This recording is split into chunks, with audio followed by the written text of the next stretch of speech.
drive a fast car. But few can drive a car fast.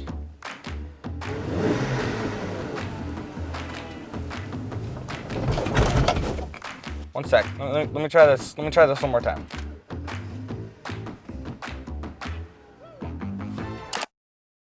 Guys, what? I mean, this is cool and all, but it's so cliche.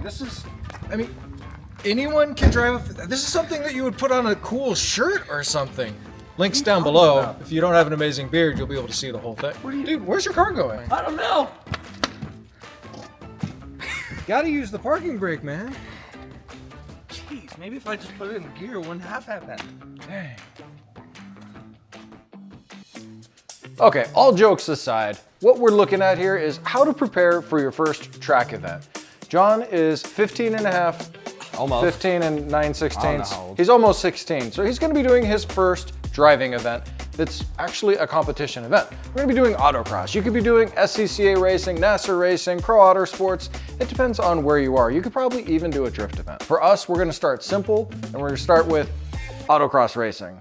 I say that because everybody gives autocross a hard time. It's actually a really difficult sport. Here's a quick clip of me and the kids in my M5.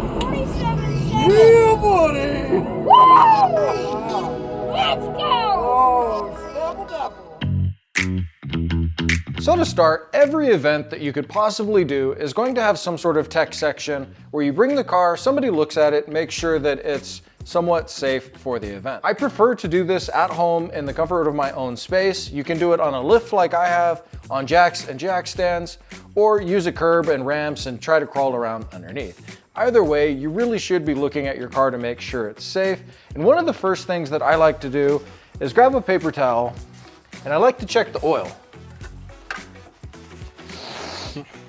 Yep, it's a BMW. Doesn't have a dipstick. Stupid. So we already checked the oil on the dash. We know the oil's good. So realistically, me and the boys, John and Judah here, we've been through the whole car already, doing a whole bunch of gasket seals, lubricants, and everything in between, getting this car ready for John to be a good daily driver. But for you, what you really want to start with is the simple stuff. Up here, we're gonna make sure that our brake fluid reservoir is full. If it hasn't been flushed in a while, it would be a fantastic idea to get a brake flush done, because no matter what type of driving event you do, your brakes are gonna be getting warm, and it's possible that you have any moisture in the brake fluid, it's gonna boil off, create air, and a floppy pedal. Nobody wants a floppy pedal. Power steering, make sure that guy is topped off. And if you have a vented cap like BMWs typically have, where they're gonna breathe a little bit of moisture out, or fluid, throw an old sock around it or something like that, especially on BMWs or heavier cars like an E39, E38. Not that you should ever race those like I do. Ever. But the power steering systems are gonna get extra hot and they're going to vent quite a bit. Coolant should be full, washer fluid, not necessarily pertinent because you're gonna want your windshield clean already. Then you're just double checking for everything to be fast and tight and sealed up in the engine bay, which we've already replaced everything. We're solid here. So before we put the car up in the air, I forget that not all cars have batteries somewhere other than under the hood, which kind of makes sense so that they don't die in the heat. In a BMW, the battery is in the trunk. You could have a battery mounted just about anywhere. But there's something important. You're gonna wanna come over here and check your battery and make sure it's nice and solidly mounted, because if it's not mounted, like stably, I don't know. If it's not stable, you're not gonna be able to pass tech and get to go out there on the course. Wait, no, don't leave me in here, no. Once you've got the car at a suitable height for you to work on it, or at least be able to visually get around it, start at the back or the front, or the middle, or wherever makes sense, but make sure that you do each corner of the car. What I like to look for is I like to look at my upper shock mount. I like to look in and peek at my brakes to make sure we have adequate pad surface left. And then I'm gonna be taking a look at my tires to make sure that I have lots of tread and I don't have any bald spots or cords or nails or anything like that. Double check my tire pressure. In this case, we're not going to be adjusting tire pressure at the track. Normally with the race car, I'm moving tire pressure around all day long to suit the temperature of the track, the temperature of the air, and the style of my driving for the day. For you, set your tire pressure to the recommended number in the door, especially being your first event. Go out and just have fun. In the air, I like to try to shake side by side, up and down, at an angle. I'm looking for wheel bearing or any of our control arm bushings or ball joints to be loose or anything like that. With those types of things, you've got a weak spot that you do not want to put under pressure on a track or realistically on the street. Underneath the car, what we're looking for is we're looking for leaks. If you drive a BMW, you're probably not going to be able to do one of these events because, well, you don't change the oil changes itself everywhere you go. It leaves its stain. But realistically speaking, oil and coolant on the ground is going to be dangerous for everybody, you included, and it doesn't make for a safe space to drive. And we all know sometimes you need a safe space. Those words are scary. So, another thing you want to do to pass the tech is make sure that you have no loose anything in the car that could be rolling around while you're driving. You don't want like a water bottle or anything like this, because if I took a sharp turn and this went, now we just crashed and I ran into 3 people that were helping me with cones. So you want to make sure you got everything out of the car, put away in a safe area so you can get it back later. The last thing that you need to worry about for tech is, depending on the track environment that you're going to run at, they might have a sound ordinance. The track that I'm going to be driving at with John has a 96 decibel limit from 50 or 150 feet. I don't know, it's going to change depending on the track. I know this car won't have any problem with noise, but what you can do is you can download a decibel meter on your phone. You can rev the car up,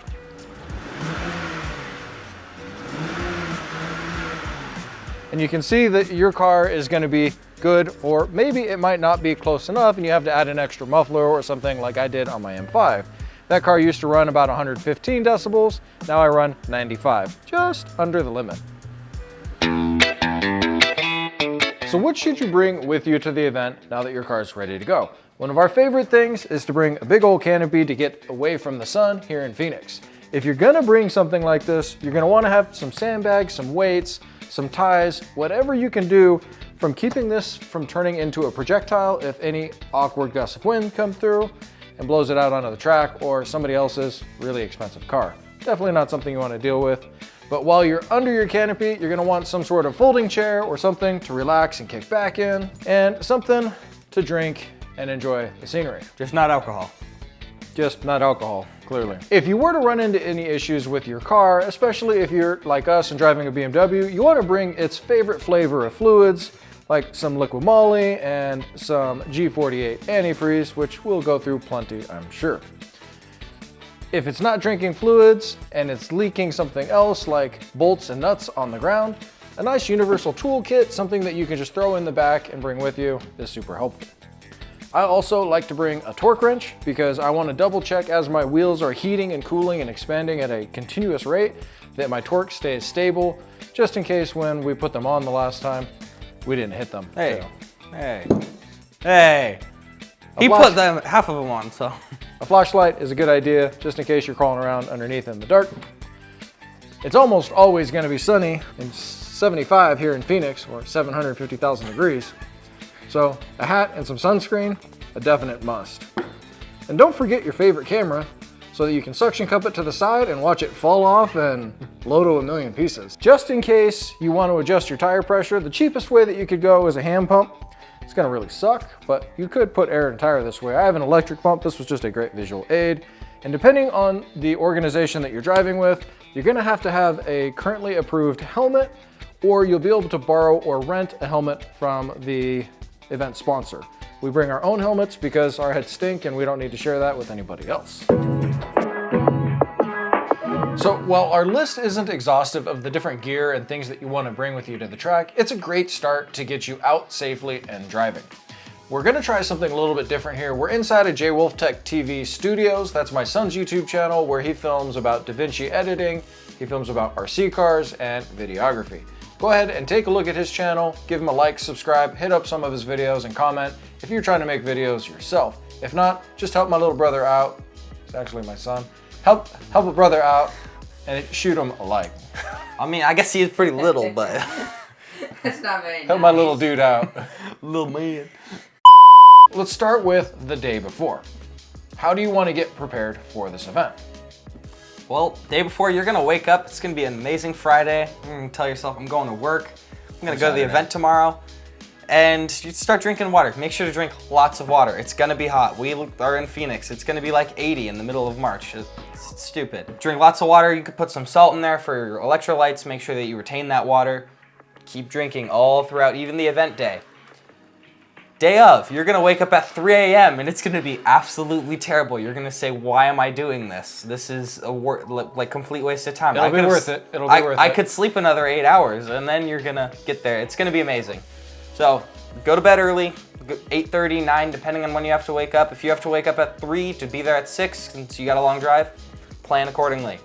Now, obviously, he's talking about our event here and the time scale that we work under. You might have a shorter or a longer drive. The track is actually pretty close for us, but what's important is that you show up on time to get checked in, sign all your waivers, and get through your tech and safety inspections, because oftentimes if you don't, those tech, safety, and waivers, they close down and those people go to race on the track or to go participate in the event, so there's nobody to let you in. So if you're late, you've lost out and you've lost your money that you've already contributed to the event. Obviously, there can be things like traffic and flat tires and whatnot, and that sucks, but try to be early. It really makes a big difference on making sure that you're able to participate. The day of the event, as far as food and nutrition and things go, plan to be there all day. We like to bring breakfast, lunch, and a snack or so before we get on the road, because the last thing that you need is after you've loaded up your car or you're loading into your car, you all don't need to be grumpy and angry at each other because you're gonna be hot, you're gonna be tired. So bring a snack. This is something we learned when we were RVing, that in the last hour before we were gonna leave or we're gonna show up to somewhere, say an event, put some calories in there so you don't turn into a diva. Oh, it gets bad, man. Yeah, It's bad. I've got a couple of teenage divas on my hand and whew, it is rough. But really bring something to eat throughout the day. We like to bring something that you can just grab by hand, pizza or sandwiches or whatever works for you, because you're gonna be out and about and running around all day, running a camera, playing with your camera, looking at your phone, racing, pointing, screaming, oohing and awing. Bring something you can grab, throw, and run. It really does make a difference. So a couple of things that are important. One, don't be nervous to do your first event. You're gonna probably be slow. Your car's not gonna be the coolest. You know, there's gonna be guys out there with money, and then there's gonna be guys out there with cool cars, and then there's gonna be guys out there with their first car. Yeah. Right? 5.5 months under the belt, man. I'm gonna smoke all of these people in their 900 horsepower cars. It's gonna be crazy. Yep. Then there's gonna be guys with egos bigger than the moon. And ultimately, everybody's out there for the same reason. We're out there because we have a passion for cars, and we really love doing this. If you've never done it, don't be nervous. He's never actually driven on the track. He's been in the car on the track, but he's gonna be nervous, right? We know that this is gonna be the case. He's probably gonna stall the car. I'm foreshadowing here. No, the second I hear that thing go, I'm gonna just put that pedal to the floor and then it's not gonna stall. It's not gonna Happened stall. at a stoplight yesterday. I put that sucker to the floor and we might have hit to a solid stack 132 RPM. at the end of the day that he took out and bring those home with us, because they'll all be mangled, but it'll be gonna okay. be really bad. My car's gonna be orange.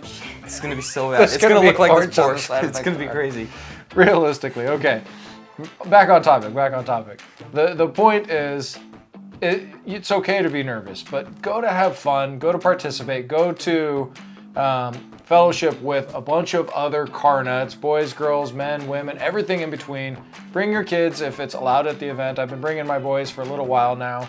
At our local track, you have to be 13 to show up, so when they turned 13, it was time to start going and start to bring them up into the car world, which ultimately that's what we're all just trying to do. We really appreciate you watching. Hopefully our studio here for our first DFB podcast. This worked out okay. Yeah. We don't know what we're doing. We don't even know what we're doing in the car, but it's still fun. Like, subscribe, comment.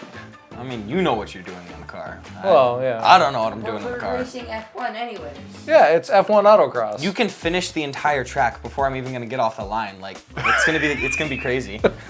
Have you seen me try and go for? Stick around for the next video. That will be the recap of our track day and a lot of fun that will be had. Once we get comfortable in our own car, it'll be time to take out the M5 and do some real damage. Yeah, that's gonna be fun. I'm ready for that. And just have to control having that much power underfoot. Thanks again for watching. We'll see you in the next one.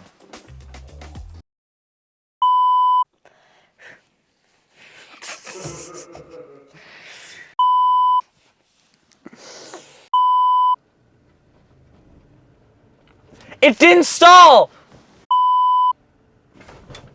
Anyway, but it stopped rolling when you said that. We didn't even hit the wheel chock, it just stopped rolling. I'm gonna back it off the curb. We're rolling. We are? Yeah.